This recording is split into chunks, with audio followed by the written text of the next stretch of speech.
అర్ధరాత్రి వేళ ఒక దేశంలోకి ఫైటర్లు, బాంబర్లు, హెలికాప్టర్లు, డ్రోన్లు, సర్వే విమానాలు వంటి 150కు పైగా ఎయిర్ క్రాఫ్ట్స్తో ప్రవేశించి ఆ దేశ రాడర్లకు చుక్కలు చూపించి ఒక సిట్టింగ్ ప్రెసిడెంట్ని ఎత్తుకెళ్లిన తీరు నా భూతో నా భవిష్యత్.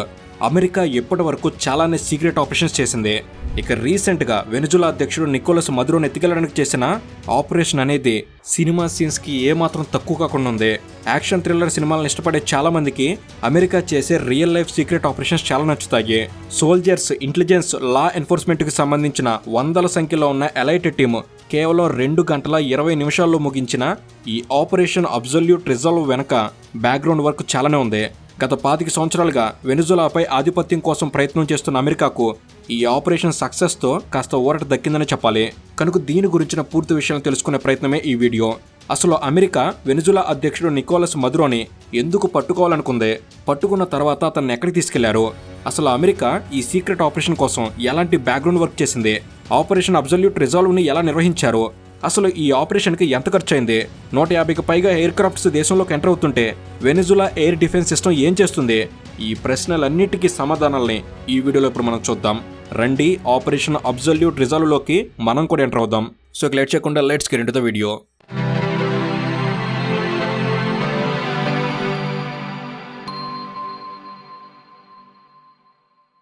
అమెరికా అధ్యక్షుడు ట్రంప్ చెప్పడమే కాదు, చెప్పింది చేసి చూపిస్తున్నాడు.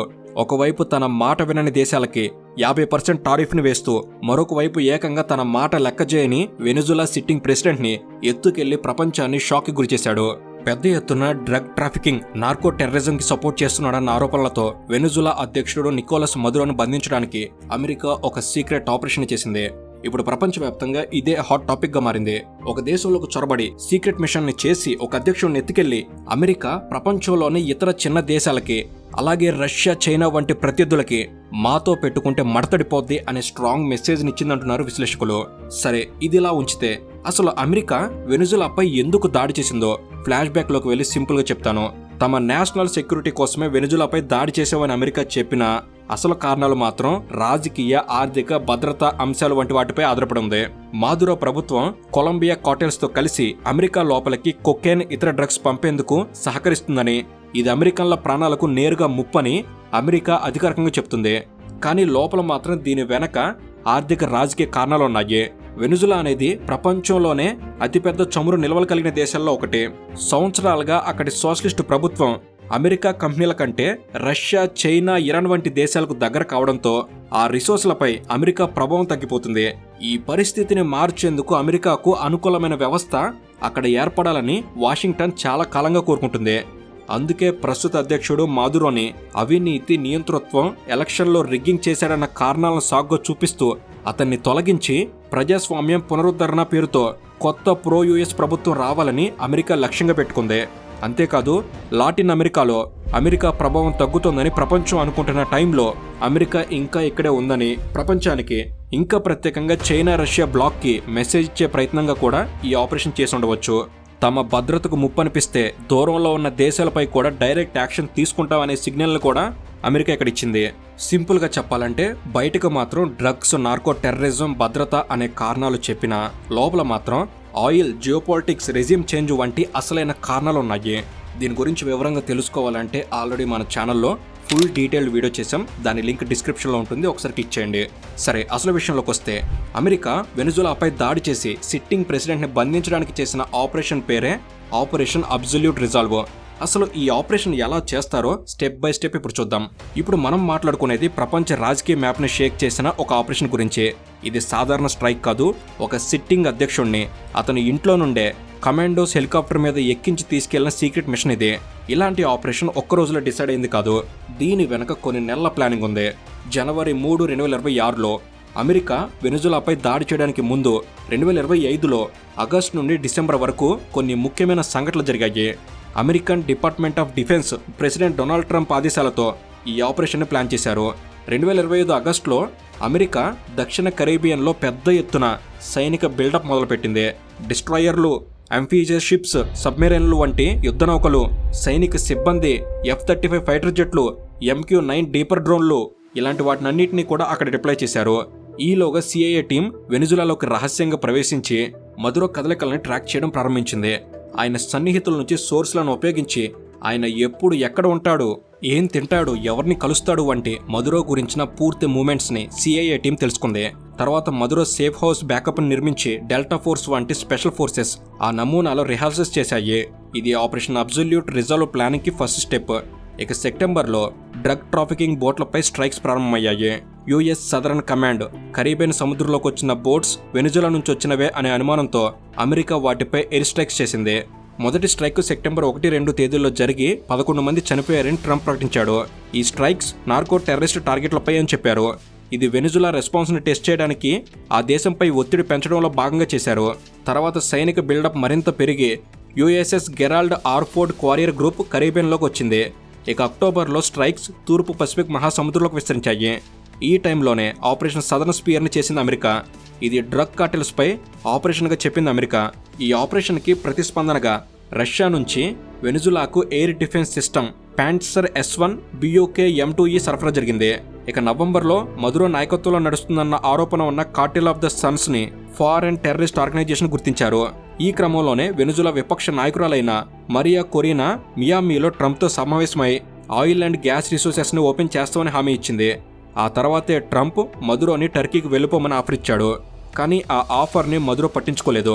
దాంతో సైనిక బిల్డప్ మరింత పెరిగి 10 పైగా యుద్ధ నౌకలు, 4000కు పైగా మెరైన్స్, స్పెషల్ ఆపరేషన్ ఏవియేషన్ మొదలైన వాటిని డిప్లాయ్ చేశారు. ఇక డిసెంబర్లో ఆయిల్ ట్యాంకర్ల స్వాధీనం మొదలైంది. డిసెంబర్ 10న మొదటి ట్యాంకర్ స్కిప్పర్ని స్వాధీనం చేసుకున్నారు.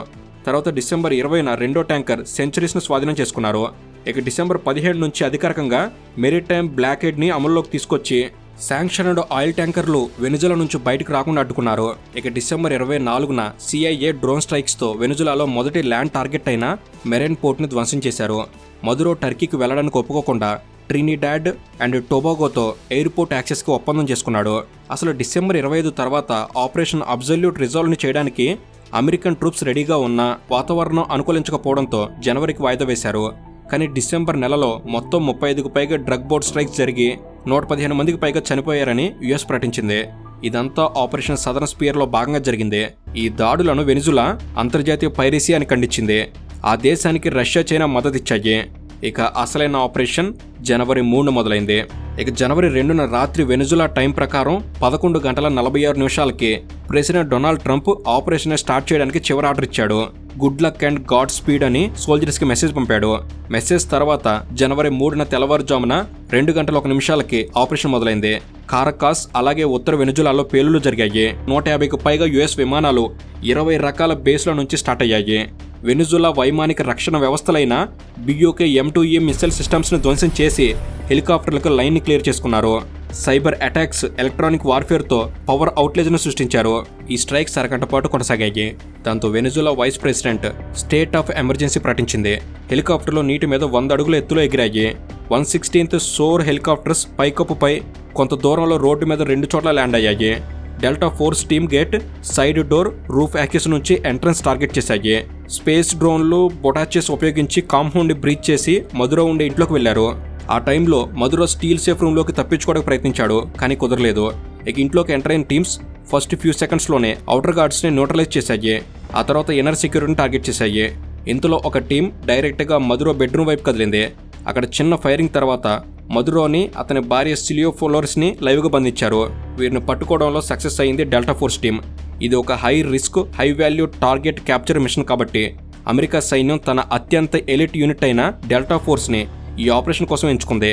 ఈ ఆపరేషన్లో ఒక US హెలికాప్టర్ దెబ్బతిన్నా అది ఎగరగలిగింది. 32 మంది క్యూబన్ గార్డులు మరణించారు. USకు చెందిన 2 సైనికులకి గాయాలయ్యాయి. ఈ ఆపరేషన్లో అమెరికాకు చెందిన 20 నుంచి 49 ఏళ్ల వయసు గల సైనికులు ఉన్నారు. అంటే యంగ్ అండ్ అనుభవం కలిగిన టీంతో ఈ ఆపరేషన్ పూర్తి చేశారు. ఈ ఆపరేషన్ మొత్తం సుమారు 2:20 పూర్తయింది. అంటే జనవరి 3న తెల్లవారుజామున 4:29 ఆపరేషన్ అబ్సల్యూట్ రిజాల్వ్ ముగిసింది. 150కు పైగా ఎయిర్ క్రాఫ్ట్స్ వెనిజులా దేశంలోకి ప్రవేశిస్తుంటే ఆ దేశ ఎయిర్ డిఫెన్స్ సిస్టమ్ ఏం చేస్తుందనే డౌట్ ఇక్కడ మీకు రావచ్చు.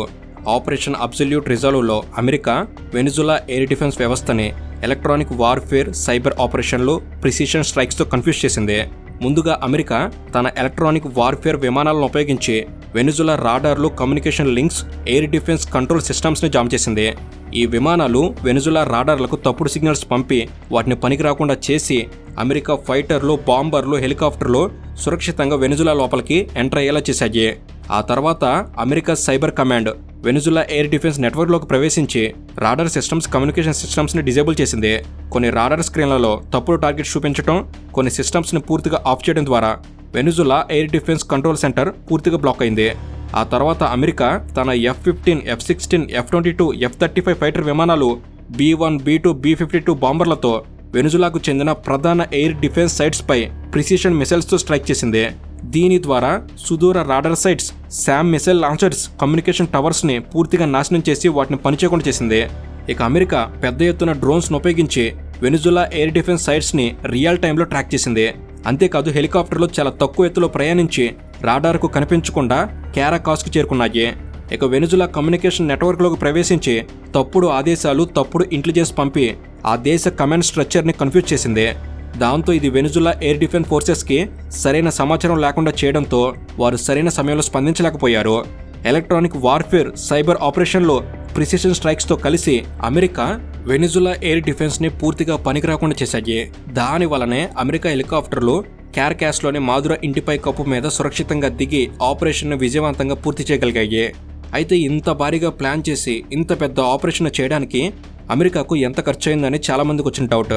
ఆపరేషన్ అబ్జల్యూట్ రిజర్వ్ కోసం ఎంత ఖర్చయిందో అమెరికా అధికారికంగా ప్రకటించకపోయినా అందులో ఉపయోగించిన విమానాలు, సైనిక బలాన్ని బట్టి మీడియా విశ్లేషకులు భారీగానే ఖర్చయి ఉంటుందని అంచనాలు వేస్తున్నారు. ఈ ఆపరేషన్లో ఫైటర్లు, బాంబర్లు, హెలికాప్టర్లు, డ్రోన్లు, సర్వే విమానాలు వంటి 150 కంటే ఎక్కువ విమానాలు పాల్గొన్నాయి. ఒక్కో ఫైటర్ విమానంకి గంటకి పెట్రోల్, మెయింటెనెన్స్ సిబ్బందితో కలిపి $1,000 ఖర్చవుతుంది. డెల్టా ఫోర్స్, 160వ సోర్ వంటి ప్రత్యేక దళాలు నెలల పాటు మధురో డూప్లికేట్ హౌస్లో ప్రాక్టీస్ చేశాయి. ఇంటెలిజెన్స్ గ్యాదరింగ్, రిహార్సల్స్, సైబర్ ఆపరేషన్లు, ఎయిర్ స్ట్రైక్స్ వంటివి జరిగాయి. ఇలాంటి ప్రత్యేక దళ ఆపరేషన్లకి సాధారణంగా $1,00,00,000 ఖర్చవుతాయి. ఇక ఈ ఆపరేషన్కి దాదాపు $150 మిలియన్ ఖర్చయి ఉంటుందని అంచనా వేస్తున్నారు. అయితే ఇది బిన్ లాడెన్ను పట్టుకోవడానికి పెట్టిన ఖర్చులో సగమే. ఇక మాదురో, అతని భార్య ఫ్లోరెస్ని క్యారకాస్లోని వారి ఇంటి నుండి బంధించిన తర్వాత వారిని హెలికాప్టర్లో వెనిజువేలా తీరానికి దగ్గరలో ఉన్న America amphibious assault ship USS LWO Jima పైకి తీసుకొచ్చారు. అక్కడ వారిని అమెరికా చట్టపరమైన పరిధిలోకి తీసుకురావడానికి అవసరమైన చర్యలు తీసుకున్నారు. తర్వాత వారిని క్యూబా తీరానికి దగ్గరలోనే అమెరికా సైన్ బేస్ అయిన గ్వాంటానామో బేకు పంపించారు. గ్వాంటానామో బే అమెరికా విదేశీ భూభాగంలో ఉన్న ఒక ప్రత్యేక సైనిక బేస్. ఇక్కడ అధికారికంగా అమెరికా చట్టాలు వర్తిస్తాయి. ఇక చివరగా గ్వాంటానామో బే నుండి మాదురో, ఫ్లోరెస్ని FBIకి చెందిన ప్రత్యేక విమానంలో అమెరికా భూభాగానికి తీసుకెళ్లారు. ఆ విమానం న్యూయార్క్లోని స్టీవర్ట్ ఎయిర్ నేషనల్ గార్డ్ బేస్లో ల్యాండ్ అయింది. న్యూయార్క్ చేరుకున్న తర్వాత మాదురోని, అతని భార్య ఫ్లోరెస్ని డ్రగ్స్ ఎన్ఫోర్స్మెంట్ ఏజెన్సీ కార్యాలయం నుండి బ్రూక్లిన్లోని మెట్రోపాలిటన్ డిటెన్షన్ సెంటర్కి తరలించారు. ప్రస్తుతం వారు ఈ జైల్లో ఉన్నారు. తర్వాత అమెరికా ఫెడరల్ కోర్టులో డ్రగ్ ట్రాఫికింగ్, నార్కో టెర్రరిజం వంటి నేరాలపై వారు విచారణ ఎదుర్కొంటారు. ఒక దేశాధ్యక్షుడు తన రాజధానిలో ప్రెసిడెన్షియల్ సెక్యూరిటీ మధ్య నుండి కొన్ని గంటల్లోనే అమెరికా జైల్లో కంటే ఇది మోడర్న్ హిస్టరీలో రేర్ సినారియో అని చెప్పాలి. మదురోను బంధించిన తర్వాత వెనిజులాలో సరైన ప్రభుత్వం ఏర్పడే వరకు ఆ దేశాన్ని అమెరికానే నడిపిస్తుందని ప్రకటించాడు. కానీ ఆ తర్వాత తన మాటలను వెనక్కి తీసుకున్నాడు. ఇక ప్రస్తుతానికి వెనిజులా మాజీ వైస్ ప్రెసిడెంట్ డెల్సీ రోడ్రిగేజ్ని ఇంటరిమ్ అధ్యక్షురాలిగా ఆ దేశ సుప్రీంకోర్టు నిర్ణయించింది. ఇక మదురోని, అతని భార్యని అమెరికా సీక్రెట్ ఆపరేషన్ చేసి మరీ బంధించడాన్ని Russia, China, Cuba, Iran, Brazil, Mexico, France, Spain వంటి దేశాలు అంతర్జాతీయ చట్ట ఉల్లంఘన, స్టేట్ టెర్రరిజం, ఇంపీరియలిజం అని ఖండించాయి. UN సెక్యూరిటీ కౌన్సిల్ జనవరి 5న సమావేశమై చర్చించింది. ఇక UK మదురో రీజం ముగింపుని స్వాగతించింది, కానీ చట్టపరమైన ప్రశ్నలు లేవనెత్తింది. ఇక ఈ ఆపరేషన్ వల్ల ఆయిల్ ప్రైజెస్ కొద్దిగా పెరిగాయి, కానీ గ్లోబల్గా మాత్రం ఇంపాక్ట్ తక్కువగా ఉంది. ఇక ఇండియాపై కూడా అంతగా ప్రభావం లేదు. ఎందుకంటే ఒకప్పుడు ఇండియా వెనిజులా నుండి భారీగా ఆయిల్ని దిగుమతి చేసుకునేది. కానీ ట్రంప్ వచ్చిన తర్వాత అతని ఆంక్షలతో 2020 నుండి వెనిజులా నుండి ఆయిల్ని దిగుమతి చేసుకోవడం తగ్గించింది. సో దీని వలన ఇండియాకు పెద్దగా ఫరక్ పడదు. కానీ చైనాపై ప్రభావం ఉండే అవకాశం ఉంది. ఎందుకంటే చైనా తన ఆయుధాలను వెనిజులాకు సరఫరా చేస్తూ అక్కడి నుండి చాలా తక్కువ ధరకే ఆయిల్ని దిగుమతి చేసుకుంటుంది. ఇప్పుడు ట్రంప్ చర్యలతో చైనా ఏం చేస్తుందో చూడాలి. ట్రంప్ నేను 8 యుద్ధాలని ఆపాను, నాకు నోబెల్ శాంతి బహుమతి కావాలి అని ఒకవైపు అంటూనే మరొక వైపు అటు ఇరాన్, ఇరాక్పై, ఇటు వెనిజులాపై కూడా దాడి చేశాడు. కనుక వెనిజులాపై అమెరికా చేసిన ఈ దాడి సరైందేనా? దీని గురించి మీరేమనుకుంటున్నారు అనేది తప్పకుండా కామెంట్స్లో తెలపండి. Thank you for watching. Have a good day.